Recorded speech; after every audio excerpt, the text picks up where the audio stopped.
Bueno.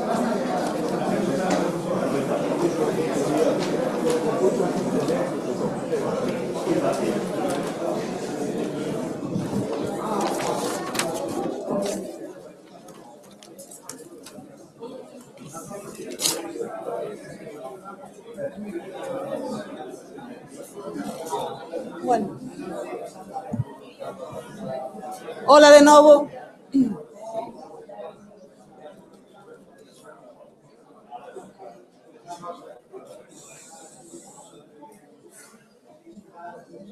Bueno, pois retomamos logo a sesión.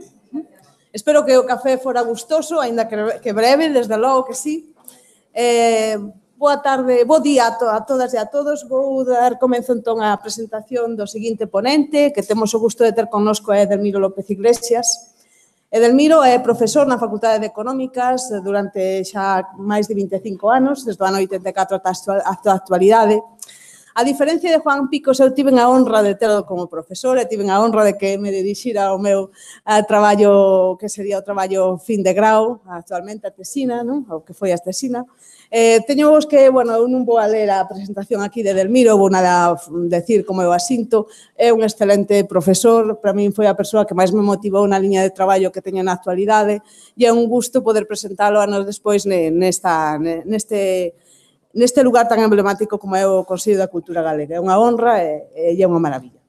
Edelmiro ten moitísima experiencia no que nos vai a contar, é un experto dos estudos do medio rural desde hai moitos anos, como vos contaba, e ten experiencia non só académica, como profesor na universidade, onde hoxe é director do Departamento de Economía Aplicada, senón tamén desde o ámbito de o que lle chamarían o policy making, é dicir, o ámbito da administración, porque foi director xeral de Desenvolvemento Rural na Consellería durante os anos 2005-2009, e tamén, desde logo, non só desde ese plano científico, senón tamén desde o plano de asesoramento.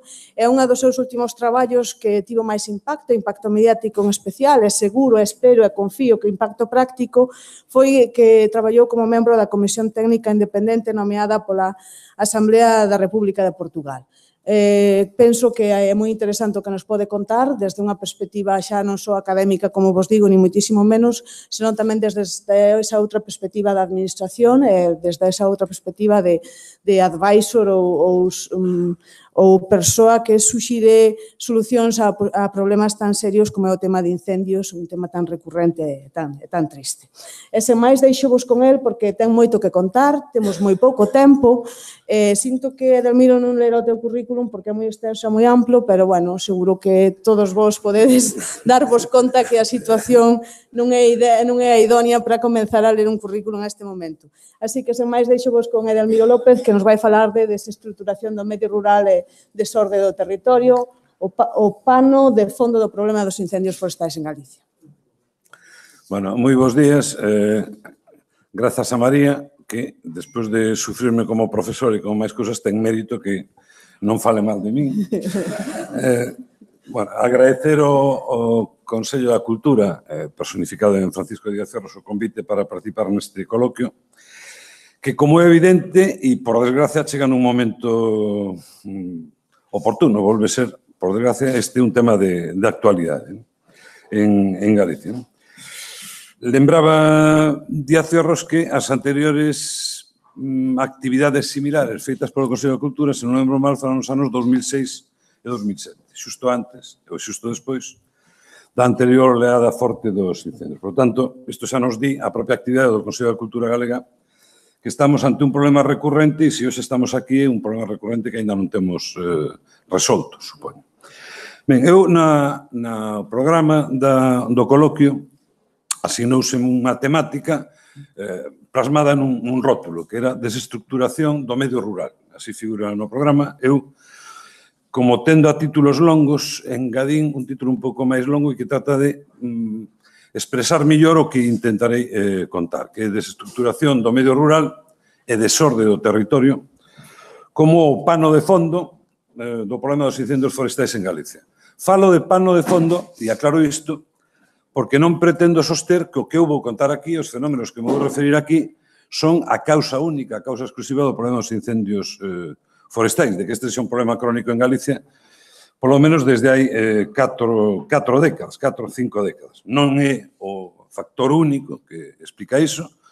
Como mínimo, eu non son un gran especialista, realmente non son especialista en incendios, podo saber algo de políticas agrarias e de desenvolvemento rural, pero si fun aprendendo, outras cousas, estou aprendendo moito coa Comisión Técnica Independente en Portugal, que debe ter unha segunda actividade con xente como Antonio Salgueiro, estou aprendendo moito nestes meses.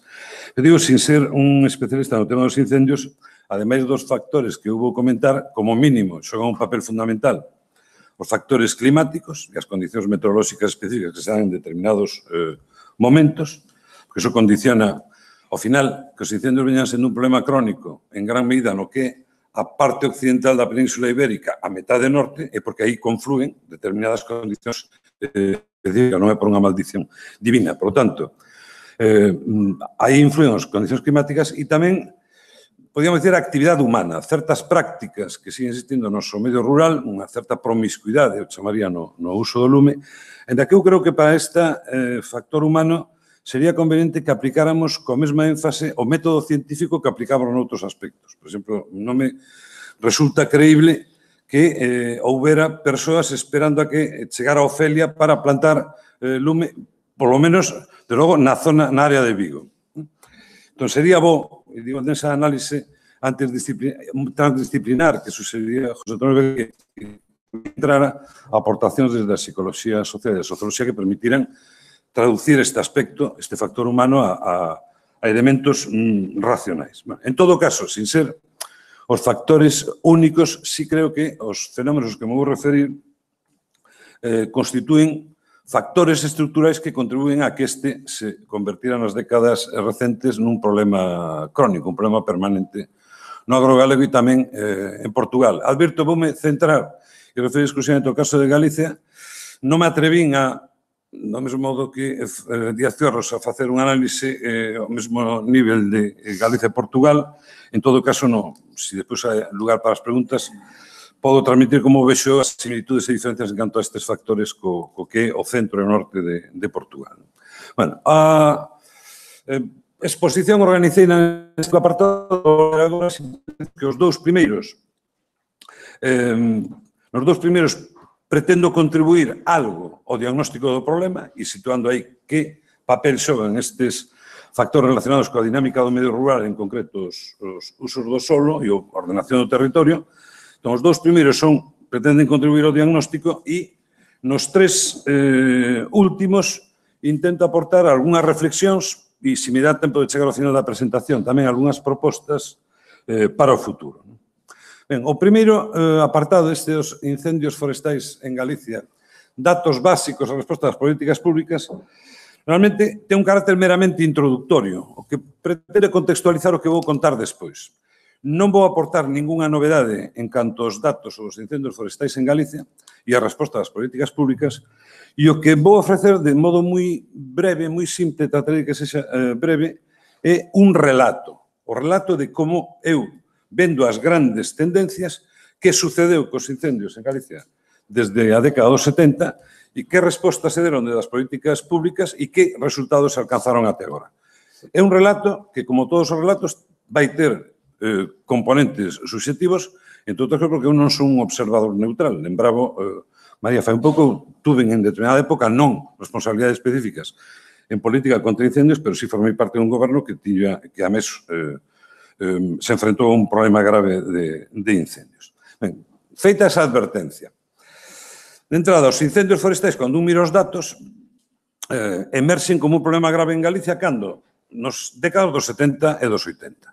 Neses 20 anos, o número de lume, ainda que moi oscilante ano a ano, experimentou un incremento continuo e, en paralelo, produciuse tamén un incremento prácticamente continuo da superficie queimada, con 4 anos en que se superan as 100.000 hectáreas e alcánzase un máximo, por encima das 200.000 hectáreas, no ano 1989. Este é o gráfico que manexades toda a xente que traballa en relación con este tema, só que cortado até o ano 89. E aí pode verse, dentro das oscilacións, como a tendencia é fortemente crecente. Ante ese problema, ou ante a emerxencia, como problema grave, da cuestión dos incendios, cual foi a resposta das políticas públicas, en concreto a partir do ano 90, que é onde podemos marcar un punto de inflexión de intento de abordar o problema? Pois, simplificando moito, a resposta consistiu por parte da Xunta de Galicia, que despois da consolidación do Estado autonómico é a que ten as competencias fundamentais en materia de prevención e extinción de incendios, a resposta, a partir do ano 90, centrouse na creación dun dispositivo específico de extinción, de combate aos incendios. Non me vou parar nas súas vicisitudes, pero, en todo caso, esa opción levou a un forte incremento do gasto público nese dispositivo. Incremento que, con algunhas oscilacións, chega até a actualidade. Aí tratei de recopilar, a partir dun traballo previo de Sineiro e tomando os datos sobre os orzamentos da Dirección Xeral, actual Dirección Xeral de Ordenación Forestal, nos últimos 15 anos, como evoluciona o gasto público na orzamento inicial, non o mesmo executado, para a política contra incendios forestais. O que vemos é que o volume de recursos públicos destinado a isto aumenta de forma continua desde uns 6 millóns de euros no ano 89 até 70 no ano 2006 e alcanza o seu máximo con 130 millóns de euros no ano 2007, despois da oleada de incendios do ano 2006. Fago unha advertencia para aqueles que manexen estes datos. Son conscientes de que isto non está todo o que é e faltan cousas. Non está todo o que é e non é todo o que está. Porque aquí o que figura é como evolucionou o orzamento do Departamento Forestal da Xunta de Galicia no programa de prevención e extinción de incendios. Non todo é extinción, tamén hai medidas de prevención, ainda que a inmensa maioría é extinción, e en sentido contrario faltan cousas.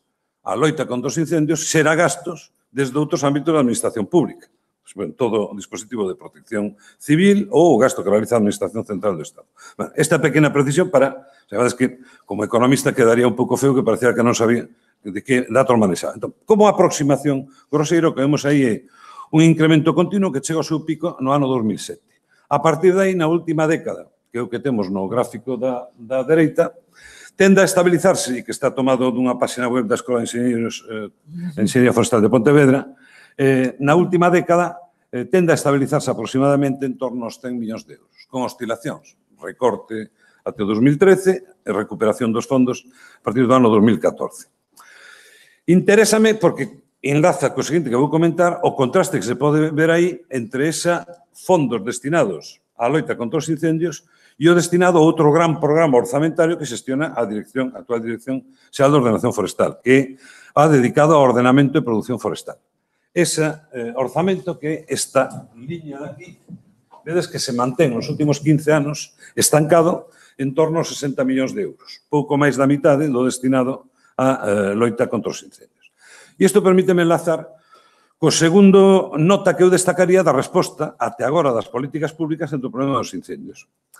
A prioridade á extinción foi acompañada dunha, na miña opinión, escasa atención á prevención estructural e ao ordenamento forestal, que ten os seus reflexos xa nos datos orzamentarios que comentaba. Sendo máis precisos, eu diferenciaría aquí 4 etapas. A primeira iría desde o ano 90 ao ano 2005, onde non hai, aquí onde máis vou simplificar, pero non hai novedades relevantes.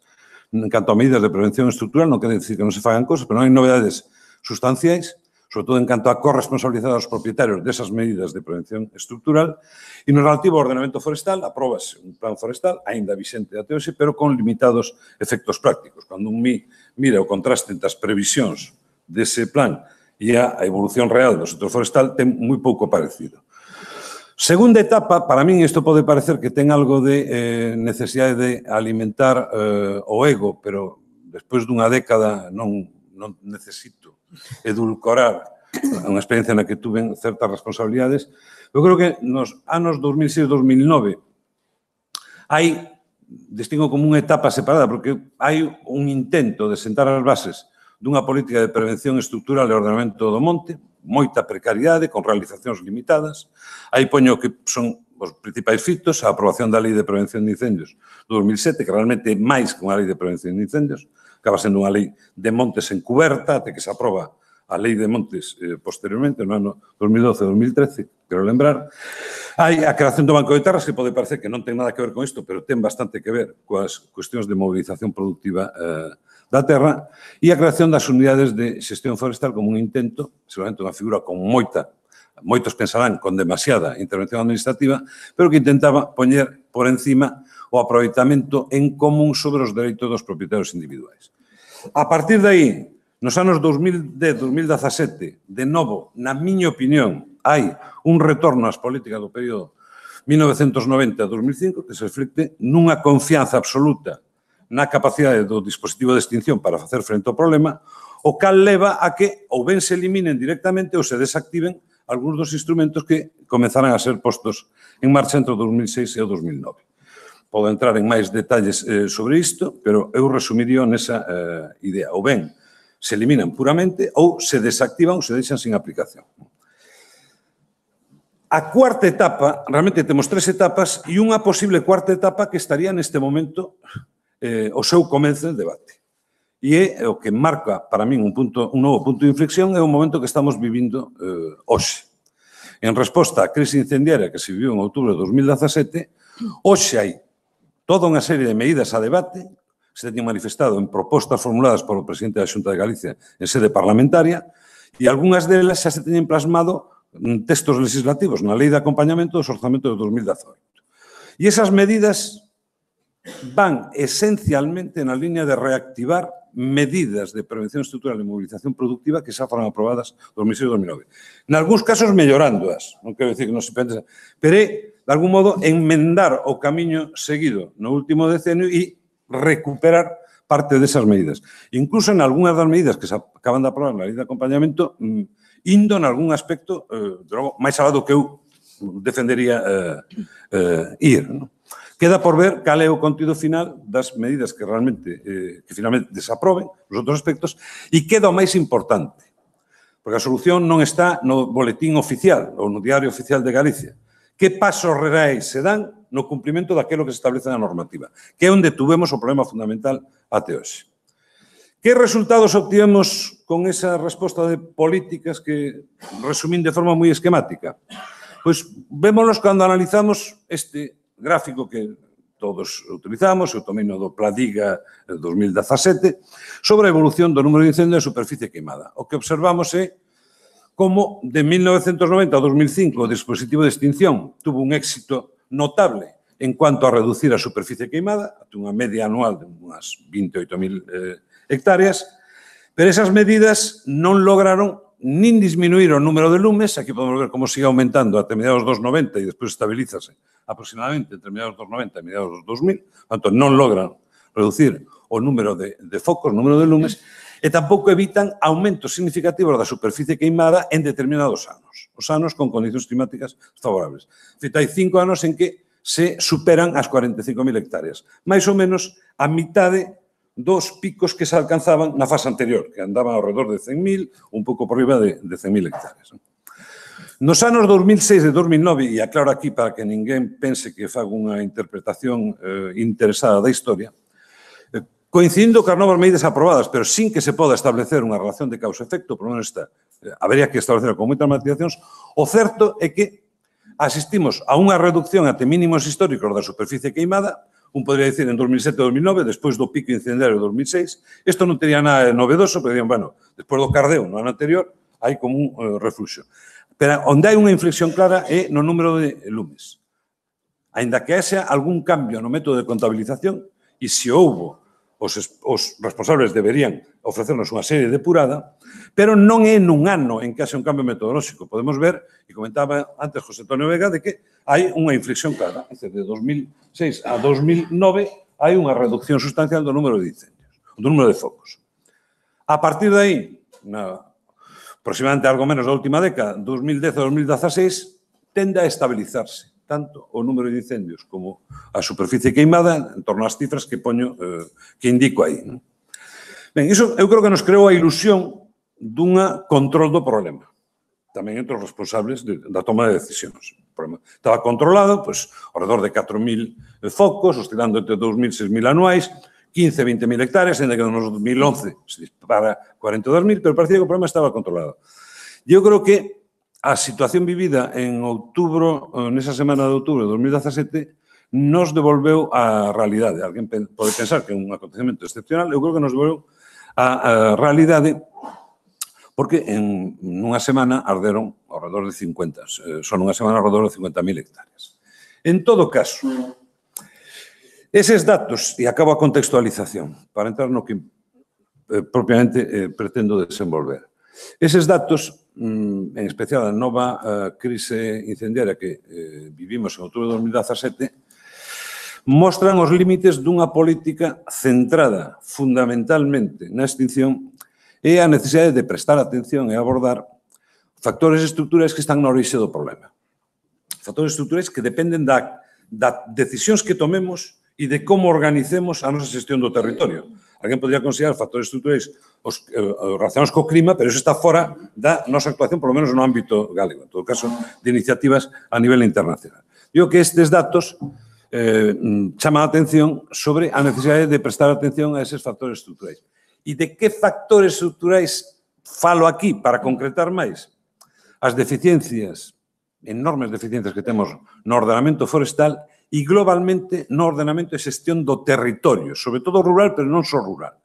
E xa apunto aquí unha idea que non é nada original, pero sobre a que volverei varias veces. Os incendios non son, e cada vez son menos en Galicia, un problema forestal, non é un problema sectorial forestal, do sector forestal. É un problema da ordenación do territorio e, en particular, da ordenación do territorio rural. Entón, cando falo de factores estruturais, estou me referindo ás deficiencias nese ordenamento global e xestión do territorio, agravadas, ademais, polo incumprimento generalizado da normativa en materia de prevención, concreto de control da vegetación. Non é necesario que aporte ningún dato porque hai menos dun ano eu vin declaracións públicas do responsable do Departamento Forestal da Xunta de Galicia onde recoñecía que o cumprimento destas normas era anecdótico. Portanto, sobra ningún tipo, que eu vos canse aquí, con ningún intento de investigación ao respecto. Por que eses factores estruturais son relevantes ou que teñen que ver con os incendios? Eu creo que xogan tres papéis en relación cos incendios. Por un lado, están na orixe de moitos incendios. Conflictos en torno á ordenación do uso do solo acaban estando na orixe de moitos incendios. En segundo lugar, unha vez comezado o incendio, favorecen a expansión dos lumes pola acumulación de combustibles e as características das masas forestais que temos. E, ademais, dificultan enormemente os labores de extinción. Ben, a orixe última deses factores estruturais e de que os incendios se teñan convertido nun problema crónico en Galicia, hai que buscala esa orixe última, polo menos en gran medida, nos cambios que se produciron no medio rural galego nos últimos 60 anos e nas mudanzas que, en paralelo e en gran medida vinculado a eses cambios no rural, as mudanzas que se produciron nos usos do solo. Eu vou me centrar principalmente no primeiro, dos usos do solo, estes usos que se ocupará con máis coñecemento de Francisco Siniro pola tarde, pero non podo deixar de facer mención tamén aos usos do solo, porque a forma en que os cambios no rural acaban afectando os incendios e a través dos cambios na xestión do territorio. Pero decía que a orixe última hai que buscala nos cambios no medio rural, esa desestructuración do medio rural e, ao mesmo tempo, as mudanzas e as grandes deficiencias que se foron xerando nos usos da terra. Comezando polo primeiro, cambios no medio rural. Sobre a que resumilo nun rótulo, nos últimos 60 anos produciuse un declive moi acelerado e cambios profundos nas áreas rurais. Non digo nada original. Simplemente lembro aquí de onde partíamos. Unha foto moi simple. Hai aínda 60 anos, que en termos históricos é un período relativamente longo, ou relativamente corto, a mellor do século XX, Galicia era aínda unha sociedade de forma moi predominante rural e cun rural que era esencialmente agrario. E a mellor forma de ilustrarlo é con dúas cifras que eu utilizo moito, pero que me parecen moi plásticas. No ano 1950, estes son datos tomados do censo de poboación dese ano, no ano 1950, o 80% da poboación galega vivía no medio rural. Non vos canso con como está definido aquí o rural. Fiádevos dun mínimo de rigor a hora de analizar os datos. Pois, se alguén tuviera interés, obviamente, claro. Pero digo, no ano 1950, 8 de cada 10 cidadáns galegos vivían no medio rural e desa poboación rural o 90% traballaba na agricultura. O cal facía que o 70% do emprego total de Galicia, da poboación ocupada total de Galicia, estaba no sector agrario. Ben, esa realidade mudou de forma radical nos últimos 60 anos. O núcleo desas mudanzas, non digo a explicación última, pero o núcleo desas mudanzas no rural foi a caída absolutamente acelerada que experimentou o emprego agrario. concreto, no período 1950-2015 disminuiu o número de persoas ocupadas na agricultura galega nun 95%. Hoxe queda unha de cada 20 persoas que había no medio do século XX. Desas 825.000, as 45.600, que é as cifras nas que nos movemos en anos recentes. Iso levou a unha disminución paralela do peso do emprego total. Pasamos desas porcentaxes, o 70% de emprego agrario, o 4,5% alineado coas medias europeas que temos hoxe. Só no período transcorrido da integración europea, as 3 últimas décadas, a disminución foi case do 90%. Hoxe queda aproximadamente un de cada 10 agricultores que había no momento da integración europea. Iso tuvo dous efectos que me interesa destacar aquí. Ese caída, eso que chamo a desagrarización tardía pero abrupta, porque aquí un proceso que nos países desenvolvidos de Europa se fora dando gradualmente ao longo de 2 séculos, aquí concentrouse en 60 anos. Ese axuste tan forte. Iso tuvo dous efectos que me interesa destacar. Por un lado, levou a un forte declive económico e demográfico das áreas rurais, acompañado da concentración cada vez maior da poboación, sobre todo no eixo atlántico, e ao mesmo tempo que perdía peso demográfico e económico o medio rural, asistimos a unha crecente desagrarización do medio rural.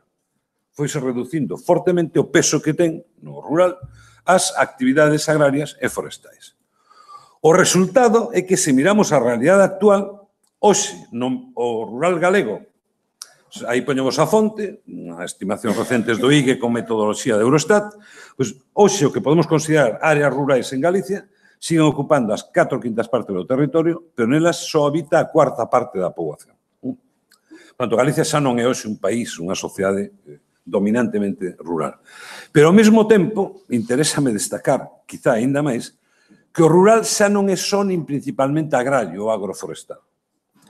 Desa poboación que reside no medio rural, ese 25% da poboación galega, a inmensa maioría sigue mantendo algunha relación coa propiedade ou o traballo da terra.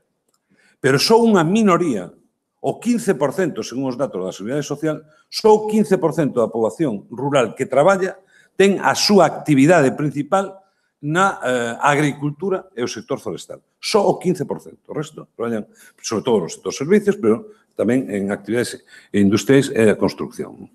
Ben, a desagrarización do rural constatámola tamén noutros datos. Se miramos as fontes de ingresos dos residentes, a propia estrutura sectorial do produto e mesmo a xestión do territorio.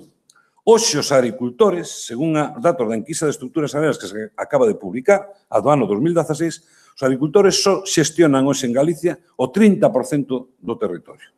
E del só o 21% utilizado para cultivos e pastos. Por tanto, tamén na xestión do territorio asistimos a unha desagrarización cada vez máis forte do medio rural. Neste sentido, e aquí tomo palabras prestadas dun amigo portugués, de Fernando Batista, que ele aplicou ao rural portugués, eu creo que é totalmente aplicable ao galego, o problema de fondo que temos, e isto é o que podemos chamar desestructuración do rural, é que o noso rural xa non é nin só, nin siquiera principalmente agrario, pero aínda non é outra cousa. Ou é moitas cousas, actividades económicas, tipos de residentes, demandas sociais sobre ese medio rural, moitas cousas sin organizar e sin articular. Do punto de vista en concreto dos incendios, eses procesos tuveron dúas consecuencias que me interesa destacar. Por un lado, levaron a unha forte reducción e un envellecemento cada vez maior da poboación rural, pero ao mesmo tempo que se mantiña a estrutura do hábitat sumamente disperso que históricamente se fora configurando en Galicia. De tal modo que o que fomos tendo é milleiros de aldeas cunha base demográfica cada vez máis débil, onde só queda un número moi pequeno de persoas maiores sin capacidade para xestionar o territorio circundante.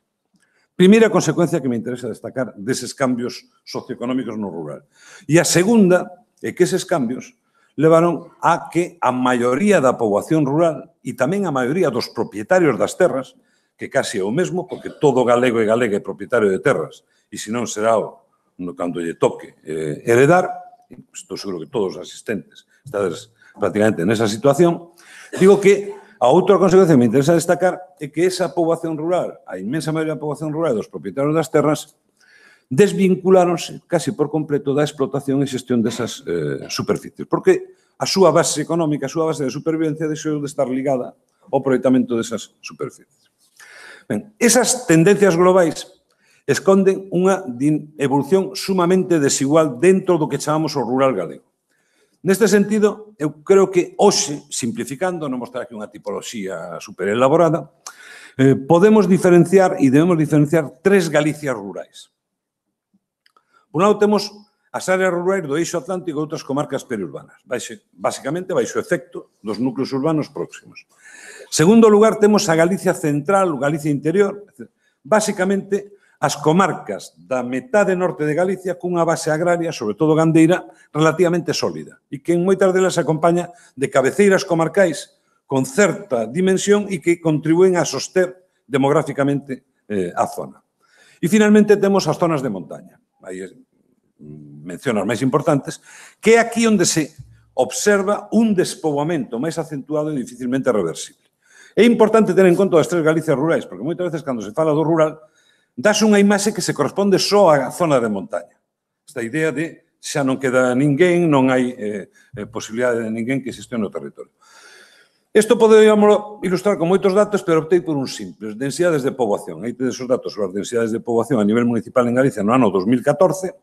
Dependendo onde cortemos os intervalos, vai nos sair o de montaña un pouco máis extenso, pero teríamos o que está máis claro, é o que sería máis estrictamente de montaña.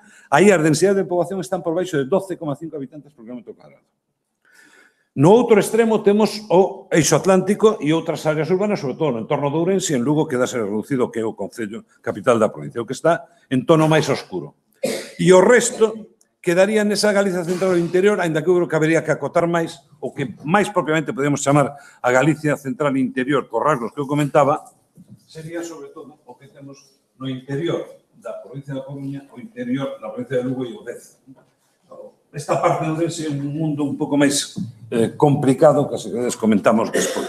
Por exemplo, pensando no Ribeiro, estou pensando no Ribeiro, ou comarcas limítrofes. En todo caso, tres Galicias rurais. Hai un fenómeno concreto, íbame saltar isto para non pasarme demasiado tempo, pero comento aquí. Hai un fenómeno concreto que cada vez está adquirindo maior relevancia e que contribúe enormemente a esa diferenciación dos territorios rurais. E é a magnitude cada vez maior dos fluxos de mobilidade diaria entre o lugar de residencia e o lugar de traballo, que leva a que moitas áreas rurais, non só no eixo atlántico, principalmente no eixo atlántico, pero non só, se teñan convertido basicamente en espacios residenciais. Aquí tedes datos que son sobre eses fluxos de mobilidade diaria obtidos do censo de poboación do ano 2001, que estou vendo aquí a Pepe Constelle, creo que algo traballaran neste, porque está tomado dun informe do Instituto Galego da Vivenda e do Solo, a partir dos datos do censo de poboación de 2001. Ben, eses tendencias ou eses cambios no medio rural levaron asociadas modificacións importantes nos usos da terra. Casi me vou saltar o que era a situación histórica, simplemente destacar, como é sobradamente coñecido, que en Galicia o espacio propiamente agrario, cultivado ou dedicado a prado de forma continuada, sempre foi moi limitado, alrededor do 25% do territorio, e o 75%, esta situación encontramos aí na mediados do século XX, o 75% restante eran terras de monte, pero un monte moi diferente do que coñecemos hoxe.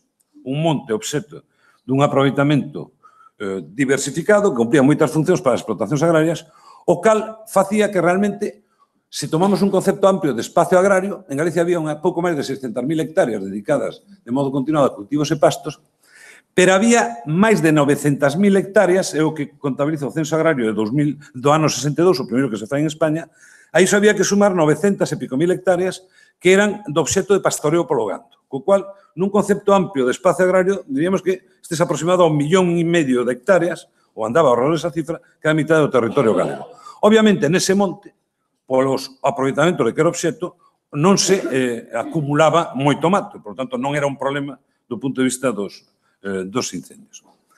Ben, eso cambiou de forma tamén radical nos últimos 60 anos. Simplificando, hai tres grandes procesos, dase un retroceso considerable do espacio agrario, engamida polo abandono dos usos tradicionais do monte, e tamén porque boa parte das terras de cultivos e pastos das explotacións agrarias que desapareceron, quedaron abandonadas ou ben foron dedicadas á produción forestal. En todo caso, hai un retroceso moi forte do espazo agrario, en paralelo unha forte expansión da superficie arborizada, a superficie plantada con árbores, e un aumento máis forte das superficies abandonadas. Se nos fixamos nas tendencias máis recentes, está tomado dun estudo publicado por dous colegas, un deles, desgraciadamente, falecido, Rafa Crecente, dous colegas do campus de Lugo, analizando a evolución, eles analizaron en concreto a evolución nesas dúas décadas, 1975-2005, o que sai en líneas xerais a continuidade das tendencias anteriores, que estas tendencias proseguiron nas dúas últimas décadas, con algunha variante, é dicir, seguiu disminuindo a superficie de cultivos e pastos, a novedade é que os datos mostran unha reducción da superficie de mato e aumenta novamente aínda máis a superficie arborizada e expándese en termos relativos, aínda en maior medida, o que podemos chamar a superficie urbana, ocupada por infraestructuras e áreas urbanizadas. O resultado é o panorama que encontramos dos usos do solo, que simplifico neses plaxes e sin cadros, pero que tamén, o que este interesado, digolle como están calculados. Dos casi 3 millóns de hectáreas que ten Galicia, a superficie agraria utilizada, isto de cultivos e pastos, limítase, son datos do ano 2016, da enquisa de estruturas agrarias de 2016, limítase hoxe en Galicia a 620.000, é dicir, o 21% do territorio, que a mitade da media española é europea. É dicir, aquí, o territorio ocupado para producións agrogandeiras é a mitade, en números redondos, da que se dá en España e no conxunto da Unión Europea. Se quitamos os terreos urbanizados, ocupados por infraestructuras e outros, quédanos as terras de monte que en números redondos ocupan 2 millóns de hectáreas. Entre 1,4 millóns, según como poñamos o listón de que consideramos arborizado, están arborizadas, pero esta cifra a veces cáusame malos entendidos ou disgustos cos meus amigos enxeñeiros de monte, espero que non sexa así, pero o que destaca desa superficie arborizada, só unha parte pequena, no mellor dos casos 300.000 hectáreas, están realmente ordenadas ao obxecto dunha xestión silvícola. Se eu me remontara aos datos a publicación onde se intentou facer un análise disto máis rigurosa, que é aquela de Monte Galego en cifras, é certo que era a principios da década 2000, pero o panorama que daba era moito peor aínda que isto. En todo caso, a maior parte desa superficie arborizada non está xestionada e non é obxecto realmente un aproveitamento silvícola. É obxecto, digamos, un crecemento natural coa riqueza que nos dá a natureza. E quedanos de 600.000 a 1 millón de hectáreas ocupadas polo mato que hoxe son terras que podemos asimilar con total ou casi totalmente abandonadas. Resumindo, o problema que temos é que case a mitad do territorio galego corresponde a terreos de mato ou ben terreos arborizados que non son obxecto dunha adecuada explotación silvícola e onde crece de modo incontrolado a vegetación. E isto non o digo só polo que indican as estadísticas. Casi estaba tentado de contar unha anécdota persoal. Eu son dunha zona do interior de Ourense das que máis sufre este abandono. Na miña aldea, eu vía desde ali, están as zonas lindantes co Miño, vía non só todas as outras aldeas da parroquia, son vía do outro lado do río, Nogueira de Ramuín e tal. A medida que foi pasando o tempo, tuvemos un incendio moi forte no ano 90, non no 89, no 90, a medida que foi pasando o tempo, e agora os meus fillos xa non lles podo indicar onde está a casa dos tíos nun pobo limite. Dicer, vai crecendo a vegetación de forma incontrolada, incluso a vegetación arbórea, sin que ninguén se preocupe de sacar rendimento económico a esas árboles que están crecendo. Perdona desta excursión polas vivencias persoais.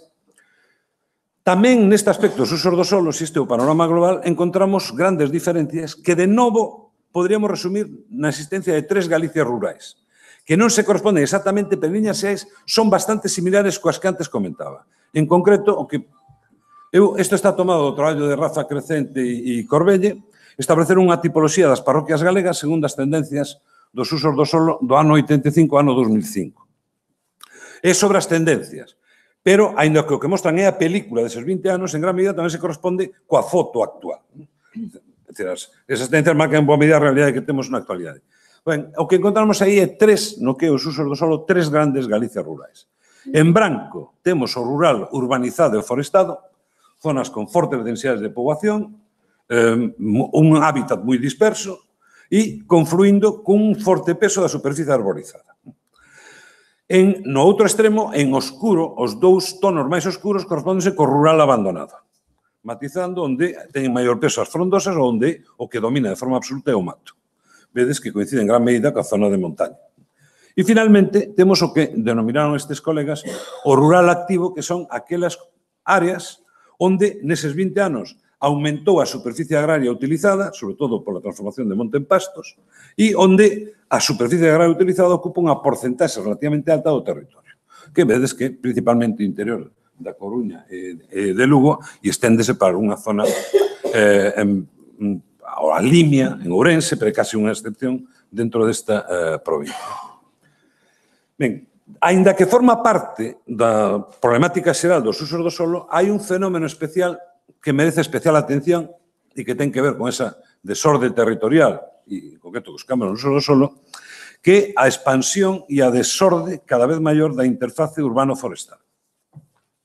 A ausencia dunha ordenación efectiva dos usos do solo, non me refiro a leis e plans, deso estamos servidos desde, sobre todo, na etapa autonómica. Me refiro a unha ordenación do territorio na xestión real e, por exemplo, na evolución real do edificado, de novas construccións, ou no cumprimento real de se hai unha lei que proíbe a forestación de terras agrarias, sobre todo na proximidade dos núcleos, que iso se cumpra. Por exemplo, a ausencia dunha ordenación efectiva dos usos do solo, nese sentido que acabo de sinalar, favoreceu, por un lado, a forestación de terras agrarias moitas veces na proximidade dos núcleos de poboación e, ao mesmo tempo, a construcción desordenada de novas, non só casas, son instalacións empresariais, con moita frecuencia no medio ou na proximidade do monte.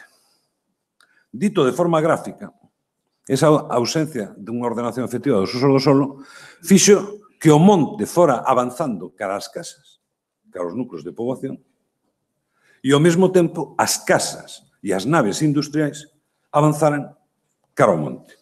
Calquera que coñeza a área de Vigo, Nigrán, Bayona, sentirase totalmente identificado co que aquí figura. En todo caso, o resultado foi a configuración dunha interface urbano-forestal cada vez máis extensa e con maior acumulación de combustible. Explosiva. Explosiva cando se dan condicións meteorolóxicas desfavorables. Aquí tomo datos dun estudo recente onde participa unha colega da facultade, Marisa Chas, que non sei se estaba, que onde se intentou facer unha estimación da interface urbano-forestal en Galicia. Eu remito meus datos que se recollen neste estudo. Según eles, esta interface ocuparía en Galicia ao redor de 250.000 hectáreas, o 8,3% do territorio, e nesas áreas da interface urbano-forestal o que é máis relevante é que están o 70% das construccións. Por tanto, vive a maioría da poboación. E onde se localiza? Cando miramos a distribución xeográfica, tomando a porcentaxe da superficie de cada parroquia onde teñen maior peso a interface urbano-forestal, obviamente, sobre todo témolo na Galicia, no rural urbanizado e forestado. Ese tercio occidental, aínda que este é un problema disperso que afecta precisamente pola propia dispersión do hábitat, témolo disperso por todo o territorio. É dicir, pode haber parroquias onde esa interfaz supón unha parte pequena do territorio parroquial, pero iso non significa que os núcleos que hai están todos rodeados xa hai coa proximidade das árbores. Ben, isto que estuve contando, que ten que ver con os incendios? Porque podría estar inventándome aquí unha película do rural que se entra en declive, pode nos parecer mal. Bueno, cando analizamos os datos sobre a distribución xeográfica da superficie queimada en Galicia, e seguramente os datos que eu tomei non son os máis adecuados, e nesta sala haberá persoas que dispoñen de información estadística máis mellor. En concreto, o que tomei son, a partir de publicacións do Ministerio da Agricultura, datos sobre a superficie queimada na última década dos 2000, e sobre os grandes incendios nese período. Bueno, tomando estes e outros datos que consultei, pero que non recollín en mapas, simplificando, o que nos mostran eses datos é que das 3 Galicias rurais, o problema dos incendios vense concentrando en 2 tipos de zonas.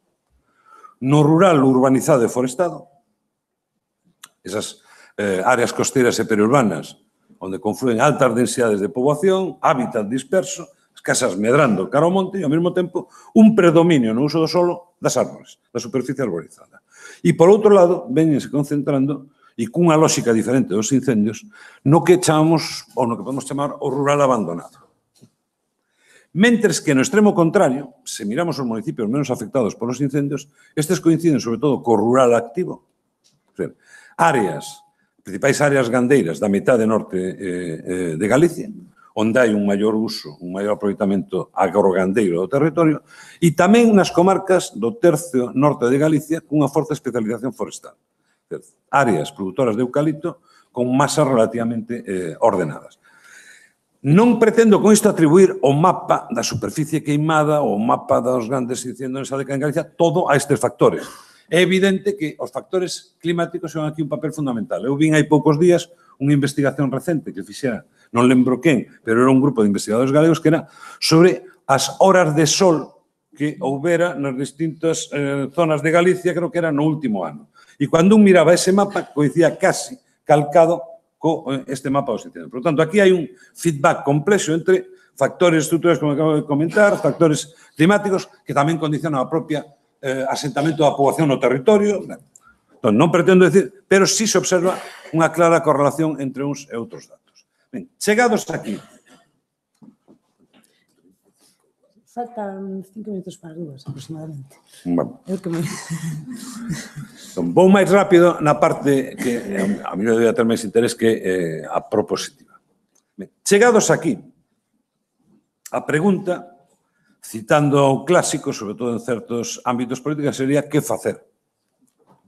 Bueno, que se pode.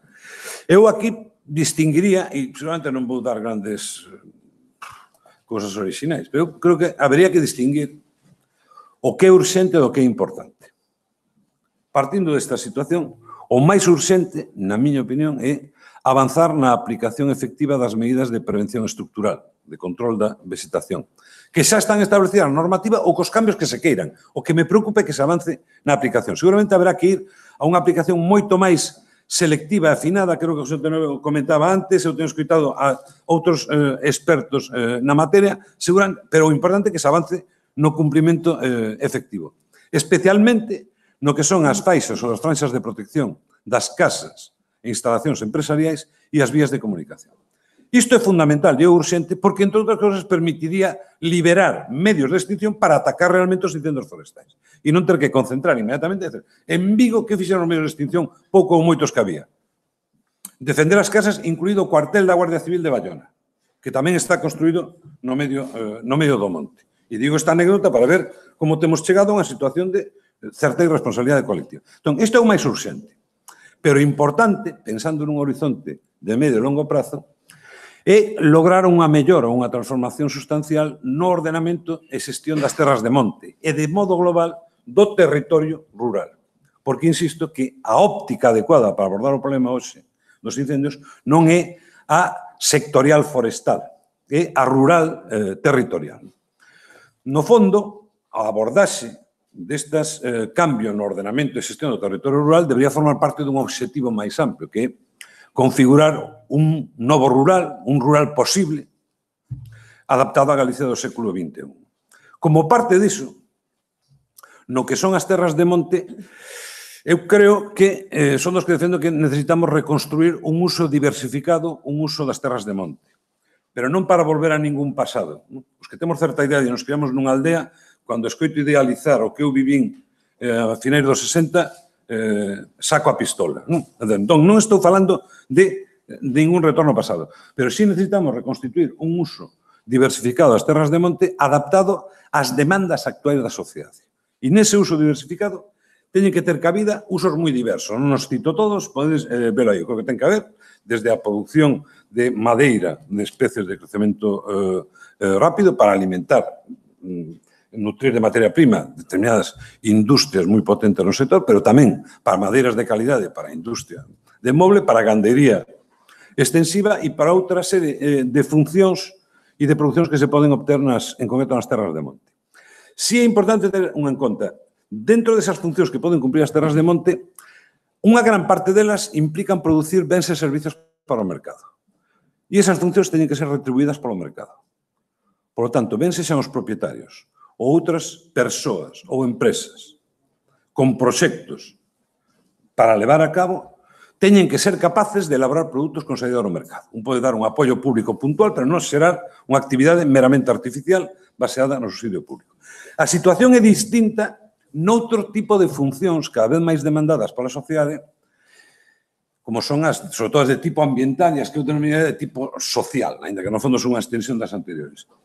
Estas son funcións que non remunera o mercado. En termos económicos, e María sabe moito máis que min desto, son bens públicos. Por tanto, non son retribuíbles polo mercado. Consecuencia é que estas teñen que ser retribuídas polo conxunto da sociedade. Pero non como axudas aos pobriños rurais ou estes propietarios de montes, porque mira tú, non dan... Non, é a forma en que o conxunto da sociedade, nos países civilizados, atende obxectivos que non atende o mercado. E retribúe funcións que non retribúe o mercado.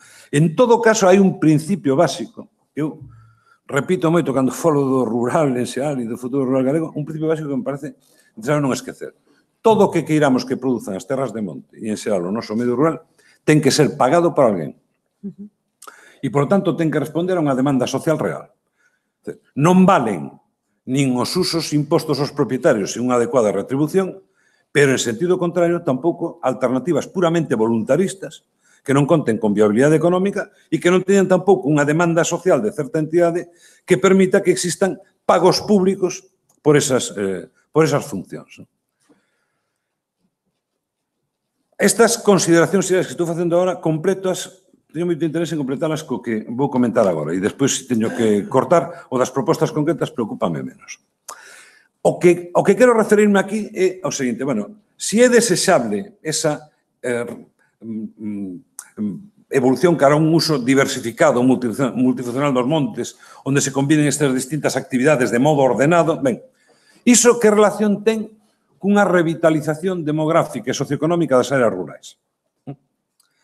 É imprescindible que se produza, que volva a medrar a poboación de determinadas áreas rurais para que isto se poda dar, e, en sentido contrario, isto asegura que se dé esa revitalización.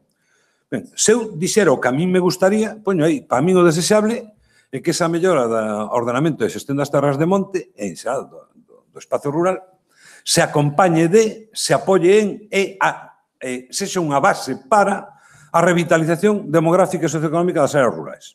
O ideal para mí sería que as dúas cousas foran paralelas.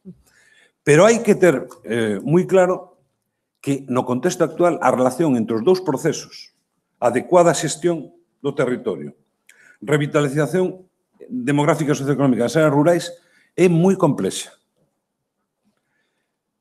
Históricamente non era así. Até mediados do século XX había un vínculo moi estreito entre poboación rural e espacio rural. Os habitantes de cada zona, en Galicia, de cada parroquia, porque o noso mundo acabábase prácticamente na parroquia na que vivíamos. Históricamente, os habitantes de cada parroquia, que eran a súa inmensa maioría agricultores, tiñan a súa base económica no aproveitamento do espacio agroforestal circundante. Consecuencia, a poboación residente condicionaba de forma decisiva que sucedía con ese espacio. Pero isto, en Galicia e en toda Europa, nos últimos 60 anos, cambiou de forma radical. O que asistimos é unha separación cada vez maior entre poboación rural, persoas que residen nun territorio, e espacio rural, a xestión de que é obxecto ese territorio.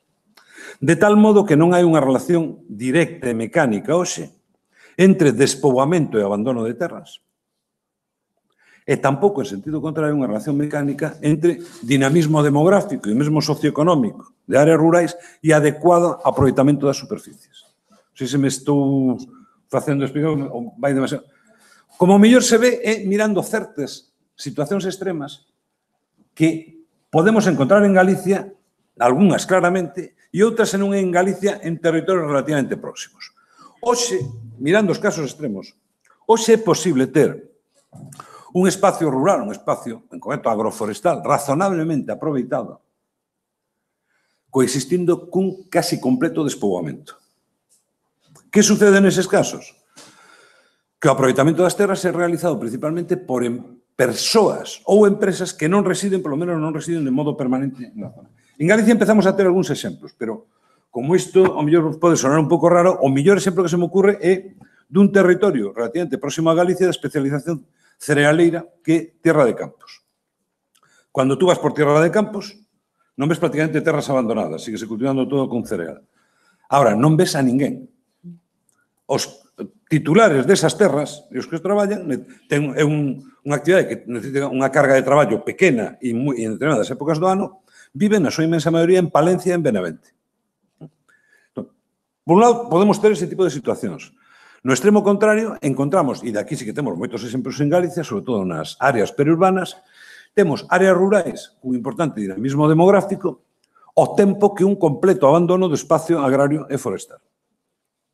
O que ocorre aquí é que son áreas que se convertiron en espacios esencialmente residenciais ou onde viven persoas que traballan en empresas locais pero noutras actividades. Por tanto, os residentes están totalmente desvinculados da xestión das superficies. Ben, desto, os efectos do que me interesa comentar aquí, podemos extraer algunhas consecuencias cara ao futuro. Primeiro, repetindo de que para mí o desexable que os dous procesos, revitalización demográfica e socioeconómica das áreas rurais, mellora do ordenamento e xestión das superficies do territorio rural, o desexable que os dous procesos vayan paralelos, pero, sendo realistas, temos que ter claro que a revitalización das áreas rurais, demográfica e socioeconómica, por sí mesma non asegura un adecuado ordenamento e aproveitamento do territorio, un aproveitamento productivo das terras. Non é condición suficiente. E, en sentido contrario, non sempre é condición necesaria. Sería posible pensar, por exemplo, pensemos na Mezquita, na Gudiña, un mellor aproveitamento do territorio pasa porque volvan a ter os habitantes que, non os que tiñan mellor o século XX, pero un habitante moito maior. O mellor, se ligamos as dúas cousas, estamos plantexando un obxectivo que vexamos como irrealizable, condenado a melancolía. Neste sentido, formulo unha cuestión en voz alta, que pode parecer provocadora, pero nesas comarcas cun despoboamento máis acusado e dificilmente reversible, non será inevitable aceptar que a xestión do territorio no futuro vai ser realizada en gran medida por persoas ou empresas non residentes permanentemente na zona. Non digo multinacionais con sede en Beijing. É dicir, por exemplo, que vivan en Berín, que se desplacen diariamente. Porque eso complementado coa xestión pública de amplos espacios naturais protegidos. É algo que tenemos que asumir o conxunto da sociedade, no noso caso a sociedade galega, como unha responsabilidade colectiva. Porque se non é así, é unha pregunta que me fago, e para mí non é óptimo, pero quen vai xestionar eses territorios? E a terceira consecuencia para o problema dos incendios é que, en calquer caso, esa separación crecente entre poboación rural e espacio rural ten unha consecuencia que me interesa destacar e que afecta a todo tipo de comarcas. E é que a movilización e o ordenamento productivo das terras vai exixir conciliar e encontrar un novo equilibrio, conciliar os intereses e encontrar un novo equilibrio entre tres colectivos que até mediados do século XX prácticamente se identificaban, pero que hoxe cada vez coinciden menos e no futuro van coincidir menos. Cales son os tres colectivos? A poboación que reside na zona, os propietarios das terras desa zona e as persoas ou empresas interesadas no seu aproveitamento desas terras. Estes tres colectivos cada vez coinciden menos. Por lo tanto, nas políticas que se adopten no futuro é necesario ter claro que será necesario encontrar un novo equilibrio e unha adecuada articulación entre estes tres colectivos. Vou ir acabando xa. 5 minutinhos. Bueno, todo o que antes tratei de perfilar, que é desexable ir cara a un aproveitamento máis diversificado, multifuncional das terras de monte, eso para min forma parte do que? Establecer obxectivos. E cada vez eu doulle máis importancia non o que, o como. Como avanzamos, ainda que sean pasos pequenos, cara a esos obxectivos. Por ben, no caso galego, para os problemas que estamos comentando, se queremos avanzar desde esa formulación de obxectivos sobre o ordenamento desexable do territorio rural para o avance na aplicación práctica, temos un condicionante fundamental, que é a estrutura da propiedade da terra. E máis aínda, ao mantenimento dun marco institucional en torno aos dereitos asociados á propiedade da terra que eu creo que cada vez é máis disfuncional. Aí tedes cifras sobradamente coñecidas, casi non vos canso. Galicia, según os datos do catastro de rústica, a superficie rústica está dividida entre casi 1,7 millóns de propietarios Somos 2,7 millóns de habitantes, por lo tanto, vedes, os que ainda non tedes terras, tranquilos que acabaredes heredando, 11,4 millóns de fincas, de parcelas, bueno, unha enorme pulverización na que non me vou estender. Si nos referimos en concreto ás terras de monte, realmente temos 3 tipos de superficies de monte que teñen problemáticas moi distintas e, por lo tanto, requiren tamén medidas distintas. Normalmente distínguese monte de propiedade particular, monte veciñal. Eu creo que eu dentro do particular distingo 2 subtipos, se queredes. En primeiro lugar, temos as terras de monte particular que están integradas en explotacións agrarias. Este é un conxunto que históricamente tiña moita importancia, cada vez ten o menor pola desaparición de explotacións. Hoxe, isto veñen sendo unhas 240.000 hectáreas. Este tipo de superficies ten un gran problema que é a enorme división da propiedade e a enorme fragmentación parcelaria. Desde logo, en zonas como casi toda a provincia de Ourense, a parte noroccidental da provincia de Ourense, onde se dividiron todos os montes veciñais que había históricamente, o grau de pulverización da propiedade do monte particular é maior que o da superficie cultivada. Pois non será que a min as que me tocaron eran das peores. Pero non, máis alá da brincadeira, eu vendo ali as zonas, a división é maior. Este é o gran problema. Frente a iso, estas superficies teñen unha ventaxa, pensando no futuro, e é que a movilización productiva das terras pode ser realizada por agricultores en activo e persoas que siguen residindo ali. Segundo lugar, temos as terras de monte particular que pertencen a propietarios non agricultores, o conxunto máis numeroso. Eu estimo en 1.200.000 hectáreas aproximadamente, case o 40% do territorio galego.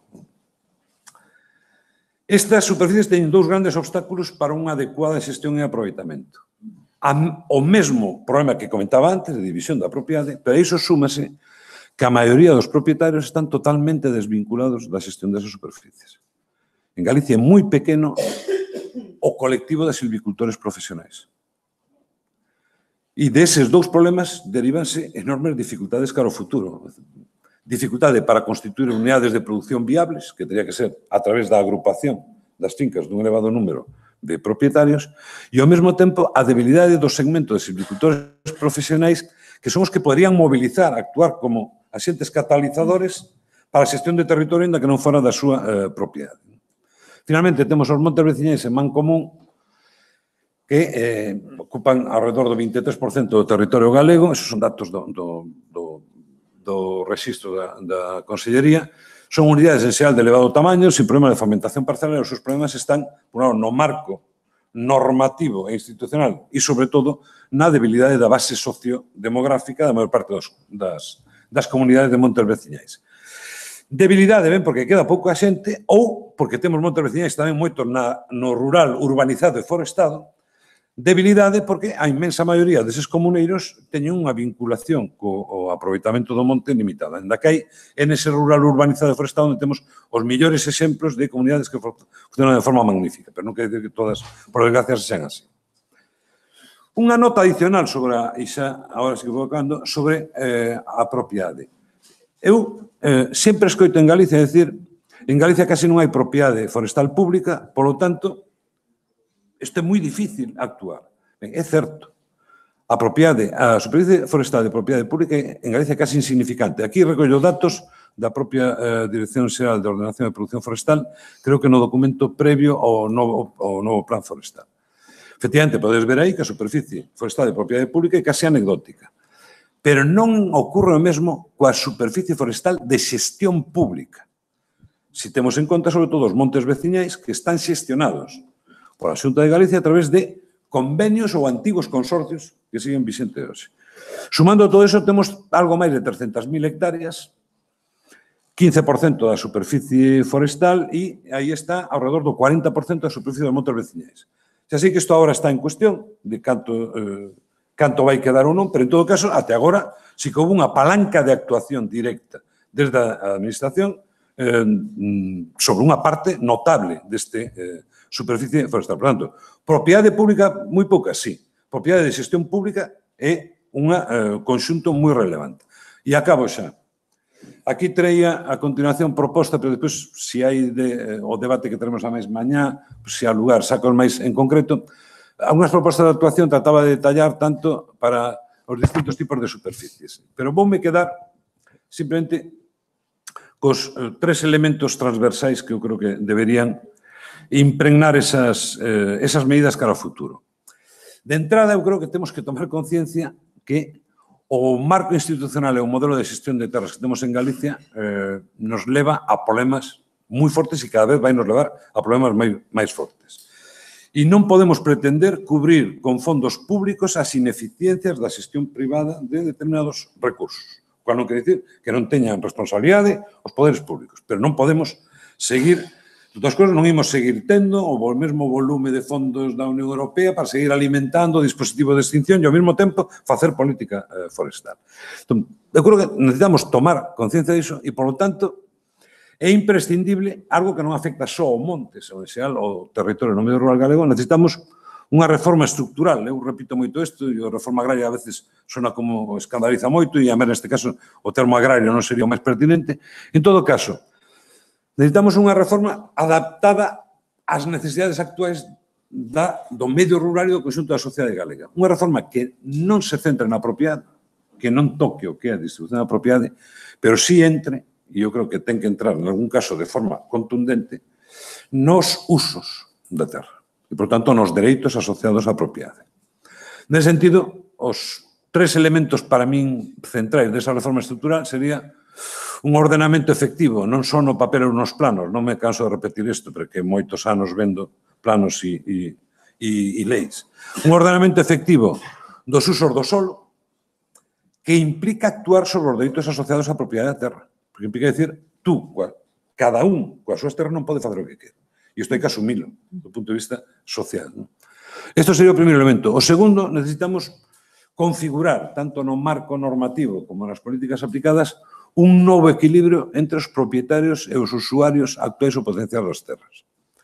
Un novo equilibrio onde se priorice a movilización productiva e o uso adecuado das terras, de acordo con esa ordenación citada antes, pero se priorice o adecuado aproveitamento das terras sobre os dereitos de propiedade daqueles que non as utilizan. Non dos que utilizan, obviamente, de forma adecuada as súas terras.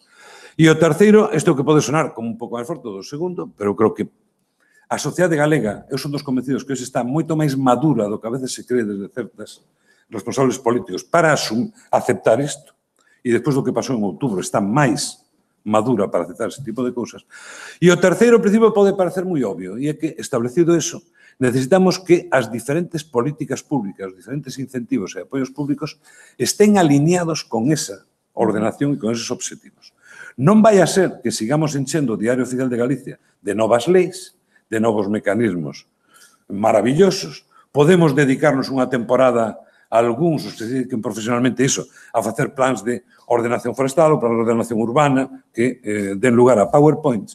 E ao mesmo tempo sigamos tendo, como hai exemplos nas últimas décadas e aínda recentes, sigamos tendo determinadas liñas de incentivos públicos que van xusto na dirección contraria do que supostamente establece unha lei. Entón, isto que pode parecer moi obvio, eu resalto como un terceiro elemento transversal. Xa digo que ao final, pero xa vos sei bastante, ao final recollía propostas concretas, para que son capaces de facer propostas concretas, non porque teña todas as solucións, de aplicando isto aos distintos tipos de superficies, pero creo que xa vos sei bastante de todos vos, e en especial da moderadora, que non me pegou ningún toque para lembrarme que me pasara de tempo. Moitas gracias.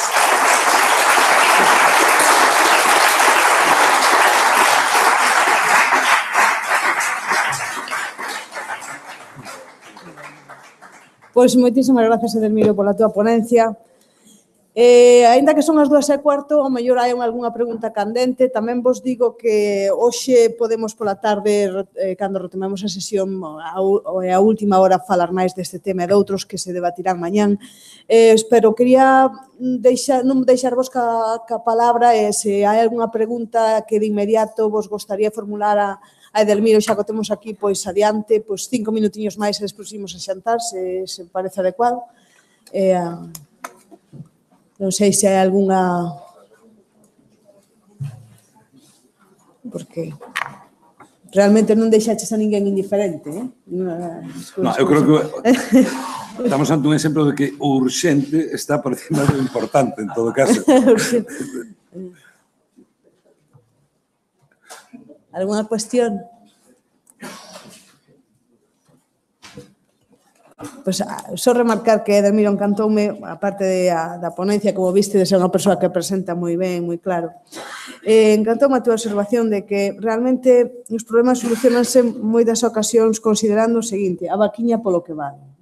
O que decías ti de que realmente se queremos concienciarnos e solventar estes problemas temos que pensar que todos os bens e servizos que se producen teñen que ser valorados e teñen que ser considerados. Che quería preguntar que perspectivas ves ti de futuro para que se levara a cabo pois precisamente iso, de que todos os bens e servizos que se producen sexan valorados. Así, de maneira breve, xa nos imos. Eu creo que vai depender máis que nunca da sociedade galega, e parece que é unha resposta moi xenérica. No seguinte sentido, eu creo que nos últimos 30 anos estuvemos eludindo problemas que tiñamos, en concreto no medio rural, porque tuvemos un fluxo de fondos públicos da Unión Europea, os que nos correspondían, non que nos chegara máis do que... pero que permitían que cubrir con fondos públicos cousas que terían que ser feitas por actores privados naquelo que depende deles. Pero que iso, por desgracia, me gustaría outra Unión Europea, onde houbera un orzamento federal que non fora 1% do PIB, pero temos a Unión Europea que temos. Por desgracia, eso, por exemplo, isto ten que ver directamente con o que comenta María. Por exemplo, pensar en establecer de forma extendida pagos Natura 2000 en zonas forestais, utilizando únicamente os datos os fondos do futuro PDR, que será 2021-2026, non é realista. Eu creo. E xa me gustaría poder decir que sí, e espero que considere que non é realista, non quero dicir que non se pelee a fondo por lograr o maior volume de fondos para iso. E entón, a retribución pública daqueles bens públicos vai ter que ser asumida principalmente, digamos, no noso ámbito, en todo caso, con fondos que xeremos os propios cidadanos galegos. E depois, o que sí é posible, é dizer, moitos deses bens non son directamente retribuídos polo mercado, pero son producidos conxuntamente por outros bens que sí son retribuídos polo mercado. Isto que pode sonar moi de economista vaya rollo que solto ahora. Estou pensando no seguinte. Zonas naturais protegidas. Por exemplo, Sancares ou Caurel, que hai un conflicto fortísimo e se declara ou non parque natural. Claro, se un di pechadas canteiras, compensación pública, non hai. Nada. Pois non. Entón, todo ten que vir de pagar os propietarios do ámbito público. O desexable que se descompense, digamos, aquilo e os que teñen o seu traballo nas canteiras, para que... Pero o desexable sería ser capaces de producir bens e servicios para o mercado ligados a eses valores naturais. De que estou falando? Pois desde o que vemos cando imos por parques naturais que están ben organizados por Europa, adiante, incluso dentro de España, na zona dos Pirineos e algún en Asturias. Pois producción, revalorización de produtos agroalimentarios só porque son dunha zona de parque natural. E, por tanto, para os clase media alta europea que está disposta a pagar moito máis por eses bens, entón, ir xerando unha produción ligada a esa marca de territorio. Pode necesitar certo tempo. Ou as actividades de lecer, como espacio de lecer, espacio de turismo, pero un turismo non masificado, senón ligado a eses valores naturais. Entón, eu creo que se van dando pasos nesa dirección que se poden lograr resultados. Citaba o caso do Caurel porque solamente é o máis conflictivo dos que temos hoxe en Galicia, porque a mes entra o de pan para hoxe e fame para mañá entra en xogo. É dicir, bueno, moi ben, parque natural, pero que pasa cos que están traballando nas canteiras? Entón, é evidente, e aplico de antes, todo o que queiramos que produza o espacio rural ten que ser pagado por alguén. Ou tense que facilitar que os propietarios e os residentes obteñan unha retribución adecuada por eses bens. Non sirve decir, como eu son moi concienciado por cousas ambientais, aprobo un plan de ordenación e usos para ao Caurel super restrictivo, sin compensar adecuadamente ni dar alternativas aos propietarios. Agora, se tomamos conciencia disso, sí que hai vía. Se seguimos esperando que o único é a ver se nos chegan máis millóns porque con iso non facer, e que ao final non nos faremos, porque haberá outro tipo de demandas que serán máis perentorias. E nese aspecto, creo que tamén teño algunhas que xa son manías coa idade. Por exemplo, non entendo por que en Galicia boa parte dos fondos de desenvolvemento rural os seguimos destinando a infraestructuras de comunicación no medio rural que teñen unha utilidade cada vez menor. Non digo que asfaltar todo o mundo, digo de asfaltar. A min, na miña aldea teñen asfaltado, en un caso con cemento, camiños contra a opinión dos veciños. Pero chegaba un momento da tal e había que asfaltar. Xa sei que isto pode sonar, pero crédeme, non é a visión dun urbanita que di para que queredes eso. O contrario, é dun rapaz da aldea que di, oye, o prioritario na miña parroquia non é que me sigades asfaltando máis camiño.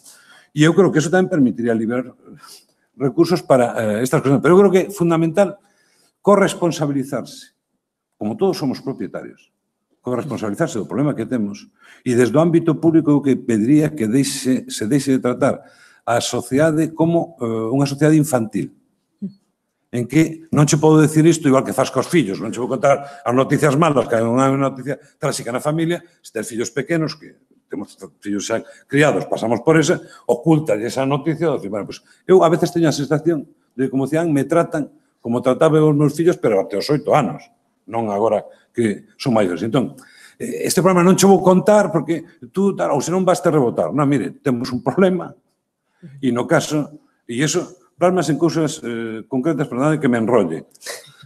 En Nigrán, en Vigo, en Bayona, neste momento, calquer plan razonable, ben pensado, de ordenación diferente do territorio, pero moito máis restrictivo sobre onde se pode construir, tería unha acollida xeralizada.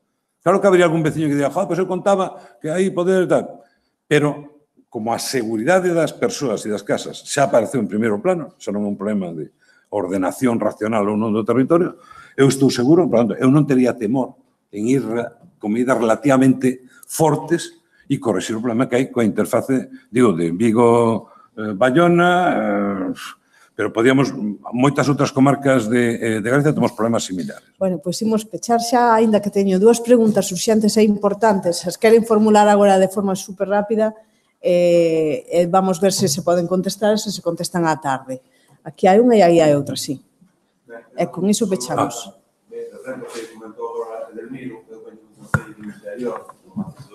Gracias. No interior do Macizo Central, un concello que está deshabitando e que ten o seu 97% do territorio ten unha figura de protección que é a Rede Natura. Curiosamente, temos unha das parroquias de máis incidencia de incendios de todo o país, de toda Galicia. Unha das eivas que nos detectamos ali é justamente o que comenta Edelmiro. Por estar en Rede Natura, o concello percibe 20.000 euros cada 2 anos para actuacións en Rede Natura e que non revirten nas dificultades que teñen os veciños a hora de xestionar os seus recursos. Teñen que facer ata 60 km para pedir un permiso de corta de leña para o uso da casa, non para vender, etcétera, etcétera. Entón, cal é a maneira de reverter todo isto que, bueno, creo que só é de vontade política, nada máis. Vamos a coller tamén esta segunda pregunta e con elo xa pechamos a sesión de preguntas que está aquí esta persoa de diante. O cual he aprendido moito e, sobre todo, nos pone a pensar un pouco cuáles serán as solucións de futuro. Bueno, eu hablo portoñol, entonces non sei se é perceptible para todos. Antonio, fala portugués, sí, te entendemos. Entonces, se o mundo rural está desestruturado há 70 anos, ou seja, o início da desestruturação do mundo rural está feita, começou há cerca de 70 anos, com um grande incremento nos anos 80, se muitos dos problemas que temos neste território do norte e centro de Portugal e na Galiza estão ligados a um minifúndio e sobretudo a um minifúndio de quem já não tem possibilidade de o tratar ou de o ocupar, não seria a altura de repensarmos o nosso regime de propriedade e, de facto, fazer a distinção que falas entre propriedade e gestão? Isto exige bastante coragem, não é uma coisa que se faça, porque senão já se teria feito, não teríamos 70 anos à espera e a ver isto acontecer progressivamente ou regressivamente cada vez mais. Mas, se calhar, era a altura para os países que têm este tipo de problema e, sobretudo, ligado aos incêndios florestais, porque pomos o desinteresse privado à frente do interesse e da proteção pública, se calhar pensarmos nisso, seria ou não? Bueno, temos 4 minutos, Edelmiro. Pero 4, Ben, brevemente no que pregunta David, simplemente decir, eu creo que moitas veces, a mes do volume de apoios públicos, é a orientación deses apoios públicos. Por exemplo, os produtores, en Manzaneda menos, seguramente, pero produtores agrarios siguen recibindo un volume, e en Galicia menos que a media española, pero siguen recibindo un volume importante de pagamentos directos da PAC a cambio de nada. E isto, ou me gañar máis enemigos. Pero mentres que eses fondos rentuarían moito máis para medidas como que comentabas ti. E sobre o que formulaba Antonio, sobre este tema da propiedade temos tido algún comentario, non diría debate na Comisión Técnica Independente. A miña opinión é que históricamente foi-se configurando, e non dixe nada, por certo, sobre o centro norte de Portugal, a comparación o resumiría o centro norte de Portugal, o que eu fui contando, sobre todo o centro, a área que máis ardeu, tanto en xuño como agora en outubro, correspóndese aproximadamente co rural abandonado, e sobre todo na tipoloxía galega, non hai o rural activo, ali está máis concentrado na costa, e depois si está o rural urbanizado e forestado que está máis perto de Porto, da área de Porto e das zonas máis poboadas. E teñen unha problemática moi similar. Sobre o da propiedade, nós fuise configurando, tanto no centro norte de Portugal como na Galicia, unha estrutura da propiedade que hoxe está asentada. Cuestión é, históricamente era funcional porque prácticamente todos os propietarios das terras traballábanas. Hoxe, en Galicia hai 1,7 millóns de propietarios, hai 45.000 persoas traballando a título principal na agricultura, propietarios de terras. E silvicultores profesionais, podemos ver que estadísticas sei que as hai. Qual é o reto? A partir de aí, pode formular de dúas maneiras. Unha é dicir, pois mira, hai que lograr, digamos, alguén pensaría radical. As terras que vayan para aqueles que as van traballar. Por lo tanto, ese problema, que o mellor técnicamente pode sonar, o problema é que é socialmente irrealizable. Eu dubido que sexa máis desexable. Entón, eu son partidario, elevado ademais do meu reformismo, que desde novo e coa idade, supoño que se foi acentuando o reformismo, eu son partidario de algo dito con toda claridade, ir desactivando os dereitos ligados á propiedade, de tal modo que chega un momento en que a propiedade formal sexa como unha carcasa, cando hai unha carcasa, e os dereitos asociados son cada vez menores. Iso en que non a través dun decreto de que se expropia, non, de medidas que se van tomando. Se un establece un ordenamento obrigatorio de terras, por exemplo, no entorno dos núcleos habitados, os propietarios desas terras non teñen opción. Teñen que cumplir esa ordenación. E o ideal sería que non fora só cortar a vegetación. Sería como comentábamos moitas veces nas reunións en Lisboa, establecendo un uso do territorio no entorno das aldeas como que había históricamente, ou ben agrogandeiro ou con plantas frutais que teñan moito menos risco ante o lume. Establecido iso, eu creo que teria que ser obrigatorio. E aqueles propietarios que non o fagan, naquelo que, digamos, onde se xogan a seguridade das persoas e os propietarios que non o fagan, darlle a saída, ese é un pouco o papel que pretendía xogar ao Banco de Terra, pode ser outro mecanismo, darlle a saída, se você non pode facerlo, vai haber unha entidade que o faz. Aproveito para dizer, nas medidas novas que vin na lei de acompañamento dos orzamentos da Xunta de 2018, hai unha medida que solamente vai pasar desapercibida que a mí me parece interesante. Ainda que o que fai é recuperar para a SOFOR boa parte do que era o espírito das USFOR. Pero me dá igual. É dicir, o copyright dá igual. En que sentido?